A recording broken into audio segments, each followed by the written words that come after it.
पाकिस्तान को grey list से निकलवाने का क्रेडिट हर कोई लेना चाहता है। पीडीएम हुकूमत में पीपल्स पार्टी की नुमाइंदगी करने वाली वजीर मुमलिकत बराए खारजा उमूर और ब्रसल्स में सिफारती मिशन की सरबराही करने वाली हिना रब्बानी खर ने मुश्तरका काविशों को इस कामयाबी का हकदार ठहराया है।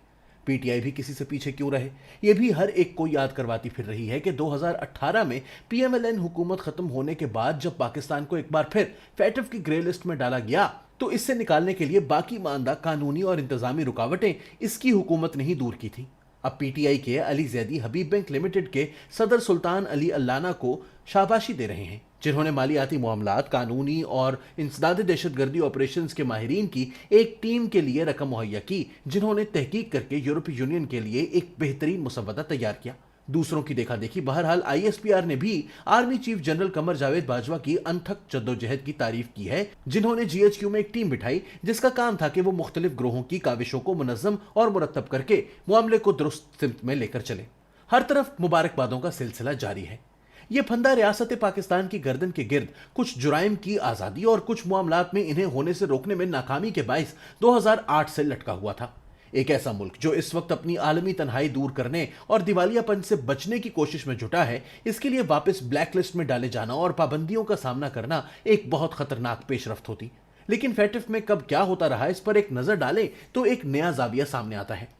पाकिस्तान को 2008 में ग्रे मॉनिटरिंग जोन में पीपीपी के इक्तदार में आने के चंद ही रोज बाद डाल दिया गया था और 2010 में इधर से निकाल लिया गया था, जब जरदारी हुकूमत ने मनी लॉन्ड्रिंग के खिलाफ एक कानून पास करके यह वाज़ेह कर दिया था कि पाकिस्तान अपने इंसदादे मनी लॉन्ड्रिंग कवानीन में बेहतरी ला रहा है। 2012 में फैटफ के तमाम मुतालबात पूरे ना करने के बायस इसे एक बार फिर ग्रे लिस्ट में डाल दिया गया। 2015 में नवाज शरीफ के दौर में कुछ तब्दीलियां लाई गईं और पाकिस्तान एक बार फिर फैटफ की ग्रे लिस्ट से निकलने में कामयाब हो गया, जब फैटफ ने तस्लीम किया कि पाकिस्तान ने ऐसा कानूनी फ्रेमवर्क तैयार कर लिया है जो एक्शन प्लान के हवाले से करवाई गई यकीन दहानियों के मुताबिक है। लेकिन जब 2018 में मुल्क जुलाई इंतखाबात की तरफ बढ़ रहा था, फैटफ ने एक बार फिर पाकिस्तान पर अपनी सरजमीन दहशतगर्दी के लिए इस्तेमाल होने से रोकने में नाकामी का इल्जाम लगाकर इसे वापस ग्रे लिस्ट में डाल दिया। फैटफ के एशिया पैसिफिक ग्रुप की सरबराही नरेंद्र मोदी के भारत के हाथ में थी और इसने पाकिस्तान के गिर्द घेरा तंग करना शुरू कर दिया। कालादम तंजीमें, जिनमें ज्यादातर भारत के खिलाफ कश्मीर में सरगर्म थी, मसलन लश्कर तैयबा, जैश ए मोहम्मद, जमात उद दावा वगैरह, हाई रिस्क करार दे दी गई। पीटीआई दौरे हुकूमत में फैटफ ने पाकिस्तान पर 29 शराइत पूरी करने पर जोर दिया और अक्टूबर 2020 तक पाकिस्तान एफबीआर, एसईसीपी, कस्टम्स वगैरह के कवानीन में दोनों ऐवानों से कानूनी तरमीम करवा के इनमें से 21 पर अमल दरामद करवा चुका था। फिर दिसंबर 2020 में पाकिस्तान ने जमात उद दावा के सरबराह और 2008 के मुंबई हमले का खुद क्रेडिट लेने वाले हाफिज सईद को गिरफ्तार कर लिया। यह फैटफ के बुनियादी मुतालबात में से एक था। इसके बावजूद कोई फायदा ना हुआ। 2 माह बाद मुंबई हमले में मुलव्विस एक और जमात उद दावा के दहशतगर्द ज़कीउर रहमान लखवी को गिरफ्तार किया गया। जनवरी 2021 में स्टेट बैंक ऑफ पाकिस्तान ने भी फैटफ की शराइत के मुताबिक अपने कवानीन में तरमीम कर ली। आखिरी 3 शराइत पूरी करने में पूरा 1 बरस लगा। एफआईए और नैब ने जरा फुर्ती दिखाई और बैंकों ने सियासी तौर पर बाअसर लोगों के पैसे के लेन देन पर कड़ी निगरानी शुरू की। लेकिन लचक फैटफ ने अप्रैल 2022 में हाफिज सईद को 33 साल की सजा होने के बाद दिखाई। 14 जून को बर्लिन में होने वाले 4 रोजा सेशन के बाद फैटफ ने तस्लीम कर लिया कि पाकिस्तान ने तमाम 34 शराइत पर अमल दरामद किया है। अब यह पाकिस्तान को थपकी देने के लिए इस्लामाबाद एक टीम भेज रही है और यह एक ऐसे वक्त में हो रहा है जब पाकिस्तान में एक नई हुकूमत अनाने इक्तदार संभाल चुकी है और यूरोपीय यूनियन और अमेरिका इस हुकूमत के इतने खिलाफ नहीं जितने ये पीटीआई हुकूमत के थे। हालांकि फैटफ के हवाले से ज्यादातर काम पिछले 2 सालों में ही हुआ है। यह हकायक आईएसपीआर के इस दावे की तस्दीक करते हैं कि पीटीआई हुकूमत पर यह सब करने का दबाव जीएचक्यू से आ रहा था, इमरान खान की तरफ से नहीं, जो कि उमूमी तौर पर भारत मुखालिफ, यूरोपीय यूनियन मुखालिफ और अमेरिका मुखालिफ ख्यालात के मालिक हैं।